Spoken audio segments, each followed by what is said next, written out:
요한계시록 5장 1절에서 14절까지 말씀을 살펴보도록 하겠습니다. 4장에서 시작된 하늘 예배의 장면이 계속 이어집니다. 4장은 예배의 장소와 창조주 하나님에 대한 경배를 묘사하는 데 집중했다면 5장은 예배의 행위와 구속주 예수 그리스도에 대한 경배를 주목하고 있습니다. 이를 통해 예수 그리스도 또한 경배받을 십분임을 알려줍니다. 1절에서 7절은 두루마리와 어린 양입니다. 4장에서 시작된 하늘 예배의 실황 중계는 5장에서는 요한이 본 하나님의 어린 양에게 초점이 맞추어집니다. 요한은 보좌에 앉으신 이가 오른손에 두루마리 하나를 들고 계신 것을 보았습니다.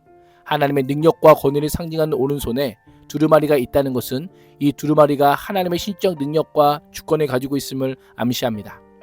그 두루마리는 안팎으로 글이 적혀 있고 7번을 찍어 봉화에 놓아 아무도 펴서 볼 수 있는 사람이 없었습니다.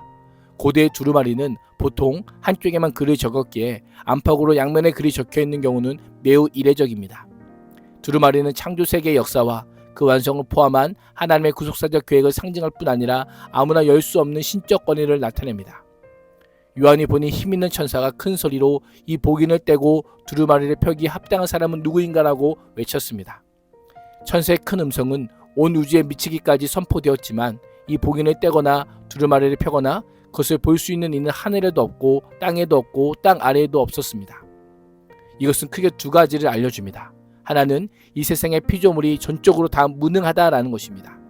다른 하나는 이 세상이 아무런 통제 없이 무질서하게 돌아가는 것 같지만 하나님의 오른손에 있는 그 계획이 안전하게 아무도 열어서 볼 수 없도록 봉인되어 있음을 알려줍니다. 그렇습니다.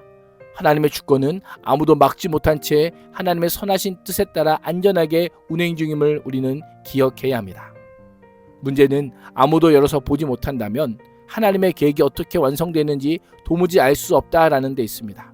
이 두루마리를 펴거나 볼 자격이 없는 이가 하나도 보이지 않기에 요한은 크게 울기 시작합니다. 누가 역사의 계획을 열어서 그 뜻대로 역사를 완성할 수 있을까요? 누군가 하나님의 뜻을 알아서 땅에 그 뜻이 이루어지게 해야 합니다. 요한이 깊은 절망 가운데 울부짖는 그때 한 장로가 유다 지파의 사자 다윗의 뿌리가 여실 것이다 라고 하는 소망의 메시지를 전합니다. 요한계시록 22장 16절은 예수 그리스도께서 자신이 다윗의 뿌리임을 분명히 밝히십니다. 유다 지파의 사자 다윗의 뿌리의 승리는 십자가에서 죄와 사망의 권세에 대한 예수 그리스도의 승리이기에 요한에게 통곡을 멈출 것을 요청한 것입니다. 예수 그리스도의 말로 죄와 사망을 이기신 분으로 하나님의 비밀한 목적에 따라 세상에 하나님의 통치를 세움에 있어서 그 두루마리를 펴고 그인을 떼기에 합당하신 분이십니다. 유다 지파의 사자이신 주님은 강함이 아니라 약함으로, 폭력이 아니라 고난당함으로, 정복이 아니라 정복당함으로 승리하셨습니다.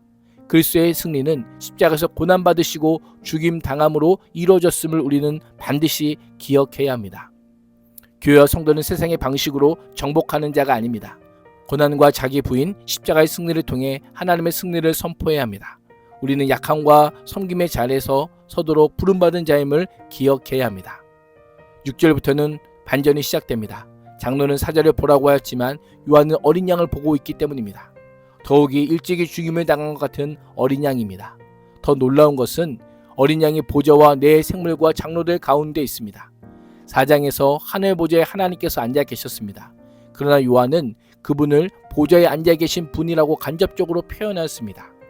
그리고 드디어 6장에서 예수 그리스도 유다 지파의 사자 다윗의 뿌리 죽음을 당한 어린 양 그분이 바로 하나님의 존재 가운데 서 있음을 보여주고 있습니다. 오직 예수 그리스도만이 두루마리를 열 수 있는 하나님이시기 때문입니다. 그에게는 완전한 권능을 상징하는 7불과 완전한 지혜를 상징하는 7눈이 있습니다. 이 눈들은 온 땅에 보내심을 받아 역사하는 하나님의 7영입니다. 8절에서 10절은 경배받으시는 어린 양입니다. 어린 양이 두루마리를 받아 들었을 때 네 생물과 24장로가 각각 검은고와 향이 가득히 담긴 금대접을 가지고 어린 양 앞에 최상의 경의를 표하며 엎드려 경배합니다. 그 향은 성도들의 기도입니다. 구약시대에는 이스라엘 백성들의 기도가 하늘 보좌에 계신 하나님께 상달되기 위해서는 희생제사가 동반되어야 했지만 예수 그리스도의 완전한 희생이 이미 들어졌기에 성도들은 기도 자체가 희생제물 역할을 하여 일체 희생제사 없이 곧장 하늘 보좌에 상달됩니다.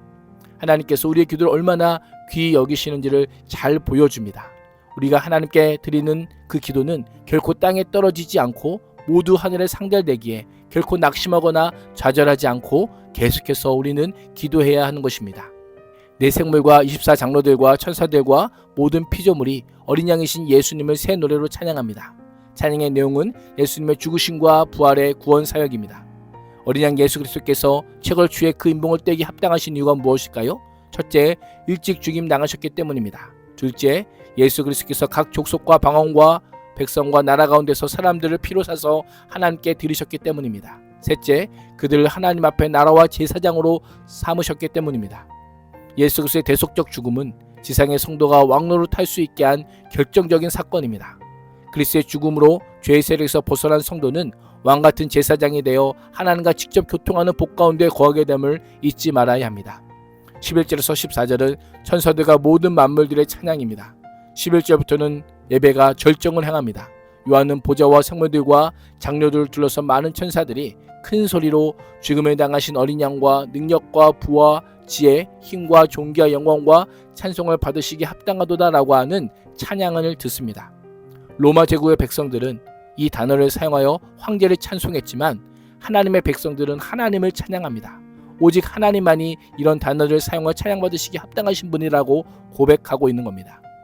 요한은 하늘과 땅 위와 땅 아래와 바다에 있는 모든 피조물들을 비롯하여 온 우주가 한 목소리로 찬송과 존귀와 영광과 권능을 찬양하는 것을 듣습니다. 그러자 내 생물은 아멘하고 장로들은 엎드려서 경배합니다. 모든 피조물의 찬양과 경배는 누가 우주의 주권을 가지신 분인지를 확인하고 인정하는 것을 우리에게 보여주고 있습니다. 오늘도 십자가의 죽음과 부활을 통해 하나님의 구속의 경륜을 성취하신 예수 그리스도만을 찬양하는 참된 예배자가 될 수 있기를 주님의 이름으로 축복합니다. 기도하겠습니다. 역사의 주관자요 십자가로 승리하심으로 찬송받기 합당하신 예수 그리스도를 찬양하는 삶을 살게 하여 주옵소서. 예수님의 이름으로 기도합니다. 아멘.